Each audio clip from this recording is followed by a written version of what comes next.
Hey, vinyl community people and all my music loving friends. It's Mike, MGK Boston, back with another video.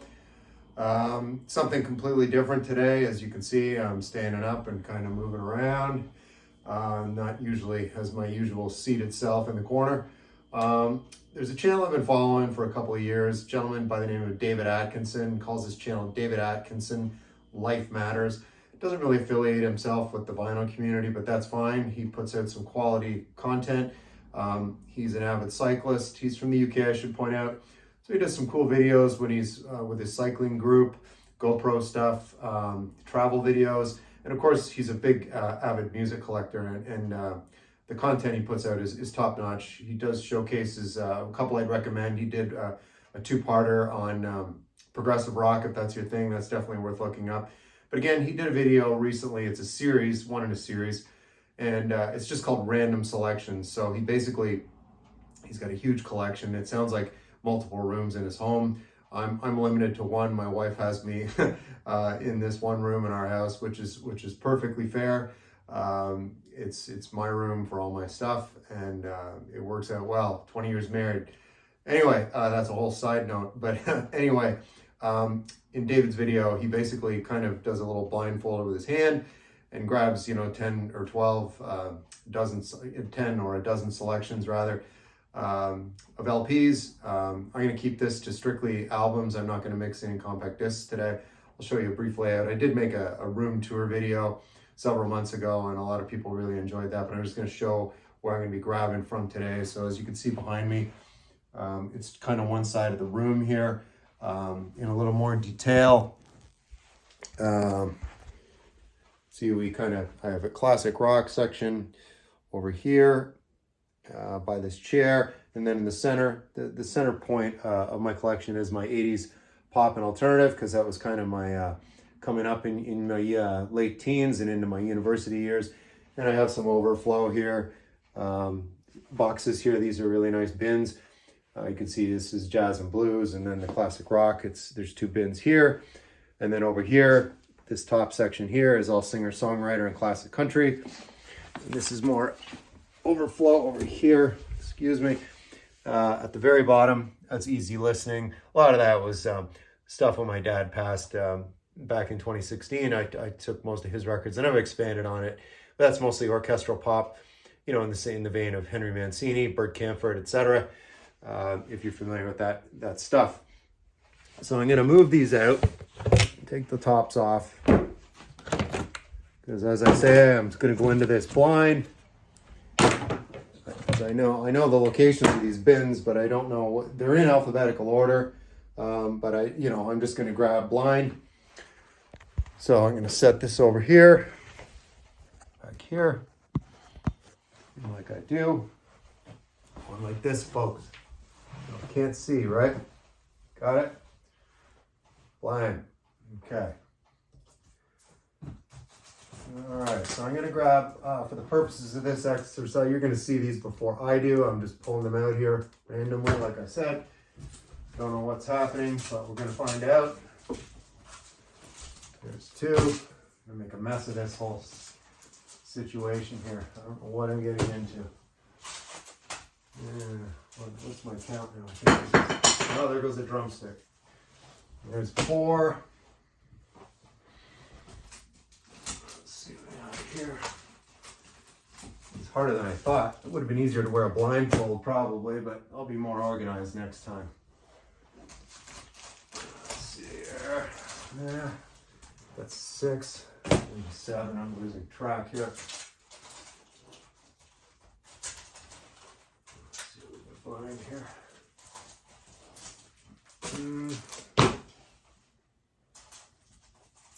Going down to the easy listening, folks. That'll be entertaining. Who knows what I'll pull right there. That's 8. 9.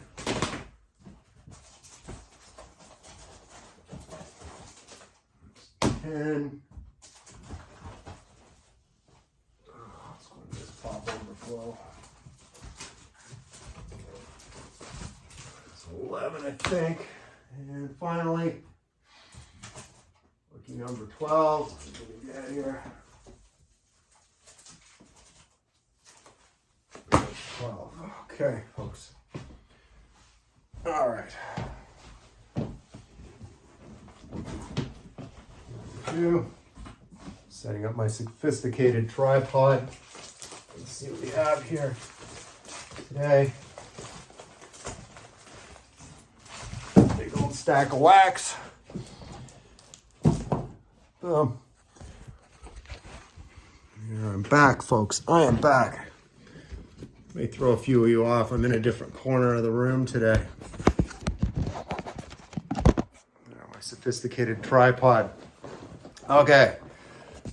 See my little Red Sox friend up there. That's for Rob over at Northern Revolutions. I know he loves the Red Sox.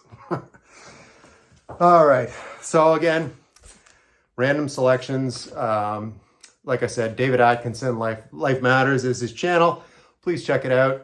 It'll be well worth your while. So diving in, I believe I picked 12. I kind of was losing track there. But yeah, as you can see behind me, here's a bunch of my CD collection and other materials. So anyway, looks like we're going to be going to Pink Floyd right here. And this, of course, is Momentary Lapse of Reason. I know the year this came out, yeah, it was 87. It was my freshman year of university.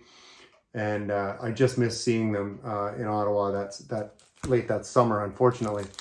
This is a pretty good album. I call this almost, because it's, post Roger Waters, so it's, plays like a David Gilmour solo album at points. And there he is on the inside. I think there he is with Rick Wright, the keyboard player. And that's a video from Signs of Life is the opening to this. It's an instrumental. It goes straight into Learning to Fly. And when you listen to the beginning of the record, you can actually hear the oars hitting the water. It's a thing. And yeah, so this is Pink Floyd, Momentary Lapse of Reason. Other key tracks on this, Dogs of War, One Slip, On the Turning Away is excellent. And the two-parter, A New Machine, Part 1, and of course Part 2. So the release date on that is 1987. A random selection kicking things off. My first random selection in the video. All right, so it looks like we're going to get into a little live jazz here. These are selections from Newport, Rhode Island Jazz Festival from 1956, 1958, and 1963. So yeah, here you have on the cover. That's Dizzy Gillespie on the cover there, or Louis Armstrong. Anyway, this is just a mishmash of a whole bunch of artists. It's a compilation, like I said, over a few years. So like I said, there's Louis Armstrong. There's a couple of tracks there. Benny Goodman and his orchestra. Newport All-Stars, which is just a bunch of guys. Jack Teagarden, of course, the trombone player.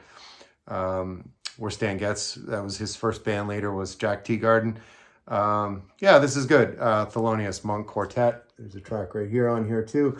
That's called Epistrophe. That might have been an album too with the same name. I could be mistaken on that.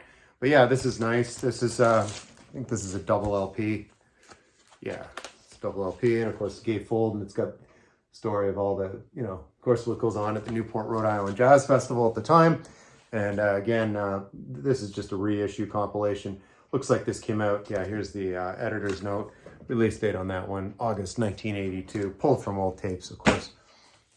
So this is interesting. This hasn't seen the light of day since I got this.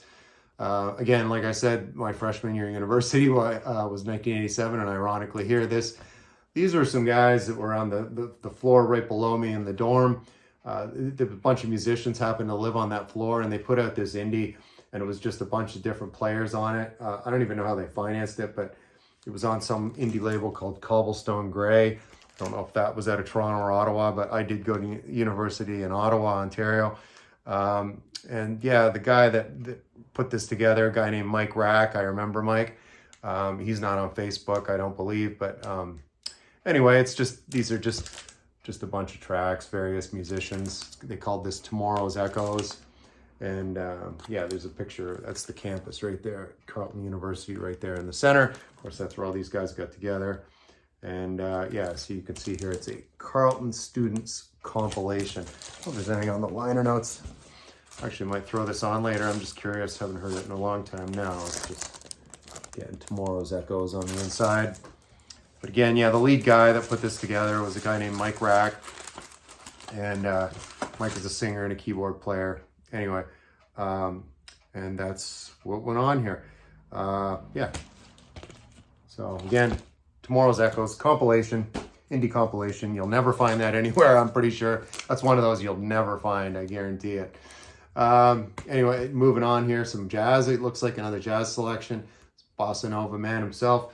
It's Charlie Byrd. He's a Latin guitarist, well, from the United States, but again, his main focus was Bossa Nova and Latin style guitar, Brazilian influenced. And this is excellent. I have a whole bunch of Charlie Byrd stuff, and this is great, just like most of his stuff is. Amor Flamengo is an excellent track on this. And that's actually with Lourindo Almeida, and that was actually a guy that another guitar player, but who was actually from Brazil. And I have an excellent Lourindo Almeida album with Charlie Byrd. Came out around the same time as this period, early 60s. Not sure the release date on this one, but this is definitely between 1960 and 1965, and it's called Latin Impressions, Charlie Byrd. Again, Bossa Nova, in case you don't know the genre, it's spelled out for you right there. And this is from the easy listening pile. You could easily call this Dixieland jazz. This is early Al Hirt. He was actually from New Orleans. At one time, apparently in the 70s, he was actually a part owner of the New Orleans Saints. I do know that because I do like NFL football. And yeah, Al Hirt, just a great trumpet player. You could say very commercial. There he is, Al Hirt, a man for all the girl watchers. All right, and there he is right there. Al's laughing trumpet skips through the bubbling theme, music to watch girls by, and other tunes, some mellow, some sunny, others red hot. But no matter what the mood, all these selections will be hailed by followers of the king. And that's Al Hirt. He's the king. That was always his logo. Big guy, Al Hirt, big sound on the trumpet. And this is music to watch girls by. Mas Que Nada, he does a nice version of that song. So yeah, if you wanted to look up a song from this, that's one I'd recommend. Mas Que Nada. All right, Al Hirt. Some classic country here. It's Mrs. Marty Stewart, otherwise known as Connie Smith. I'm a big, huge Marty Stewart fan, and of course that led me to Connie Smith. This is just a compilation from 1968, kind of the best of so far. It's called the Soul of Country Music, and there she is, a young Connie Smith. Some of the key ones on this one: Don't Keep Me Lonely Too Long. There Goes My Everything. That's a cover. If Teardrops Were Silver. Some nice ballads on here, and I can see it's on the Dining Groove label, RCA Victor. Right there. Yeah, this is great if you like classic country. Nothing really on the inside, just a promo for some of the artists. This is again on the original RCA Victor logo there, which is pretty cool. Always like that. But yeah, I picked this up years ago, probably at a yard sale, and it's in immaculate condition. And again, if you like classic honky tonk, this is great. And of course, her husband Marty Stewart, he has a current band called the Fabulous Superlatives, and they're always on the road, and they're not to be missed. The guitar player with Marty Stewart currently is a guy named Kenny Vaughan, spelled Vaughan if you want to look it up. He's a master of the Telecaster, and he's not to be missed. Again, Kenny Vaughan playing with Marty Stewart. Just a side note there, relative to Connie Smith. All right, you've probably seen this one. I know you've heard it a million times. It's from my classic rock section, obviously. It's the Eagles, Hotel California. Not much I can say about this that hasn't been said before. There's the lobby of the Hotel California, I assume, right there. Looks pretty vacant, but then on the inside, it's jam-packed. There they are, and there's the guys down in front. You know the Eagles, right? Hotel California. Of course, they were on the Asylum label, run by David Geffen. Cool logo there. And the year on that one, of course, summer of '76, right there, and it's Eagles, Hotel California. Where I'm at in the list here, I haven't been keeping track of the numbers. I think I'm around number 7 or 8. There's 8 in the random selections. This is Crosby, Stills, and Nash. Of course, the CSN, much later. Neil Young, long gone at this point from the band, or the supergroup that they were. This is release date on this one's 1977. And this is traditional folk rock. And of course, it's David Crosby's the band leader. It's unmistakable. And there's, of course, Stephen Stills right there. And there's Graham Nash. They're out for a nice sailboat ride. Looks like Dave's pretty mellow there. He was notoriously hard to work with, hot-tempered individual. doing a lot of drugs, playing with guns, but he cleaned up his act later on, and he's still active today. Crosby is in his later years. All three of these guys are still around. And I know Graham Nash, post-COVID, he was out on the road solo again too. Some of the key takeaways on this one. Just a Song Before I Go, Cold Rain, See the Changes, and Shadow Captain's another good one too. This is just really good. You could even fit this into what's called the yacht rock category, if you will. And it's funny because they're on a, looks not a yacht, but a pretty nice sailboat. But again, it's Crosby, Stills, and Nash, self-titled. Release date on that, again, 1977. I might have shown this one before when I was talking about, I did a thread I followed up on Matt over at Prime Analog Records. He had a thread going, Beautiful Women in Rock and Roll or Country, it didn't matter, and I featured this album, Rita Coolidge, formerly married to Chris Christopherson. And this features a variety of session players on here. We got Clarence White on guitar, Ry Cooder's on this, Booker T. Jones on piano, Leon Russell on piano. I mean, there's a lot of special guests on this. Spencer Oldham as well, another organ piano player. But yeah, Born Under a Bad Sign, she does a great version of that right there. Crazy Love, Second Story Window, that's an excellent tune. And I Believe in You, that's a Neil Young cover, that's a good one too. But yeah, this is her debut. And of course, she's still around. Don't know if she's active today. Nothing special on the inside here. Of course, she was on A&M. And of course, A&M, none other than Herb Alpert and Jerry Moss. Again, I think I mentioned in my last video, there's a great Herb Alpert documentary floating around. I can't think of the name of it. I think I streamed that on Amazon Prime, but if you just Google it, it's really great. Very interesting guy. And that's just a side note.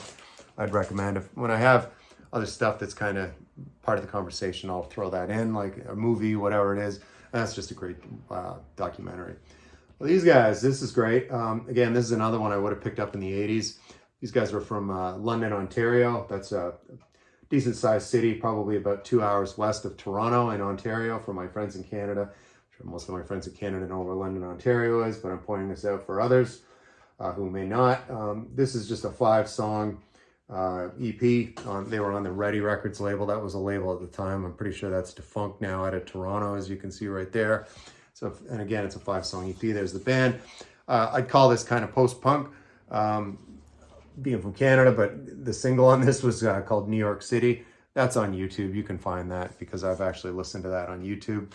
But yeah, I would have picked this up probably around when it came out, used. Looks like this was a used copy, but it's in great shape. But again, a band called the Demix, and the name of this release is Talks Cheap. It's a 5-song EP.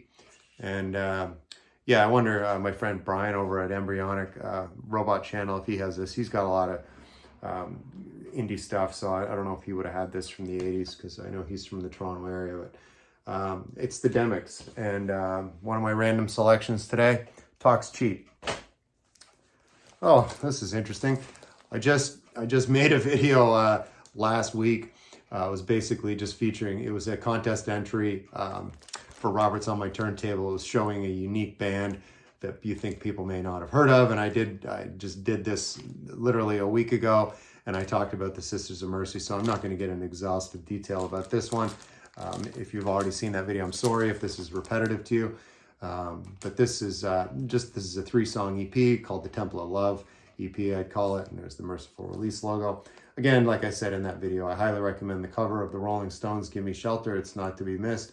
Neither is Heartland or Temple of Love. Like I said in that video, they were not known for putting throwaway songs on any of their EPs. All of it's extremely listenable, and I highly recommend the Sisters of Mercy.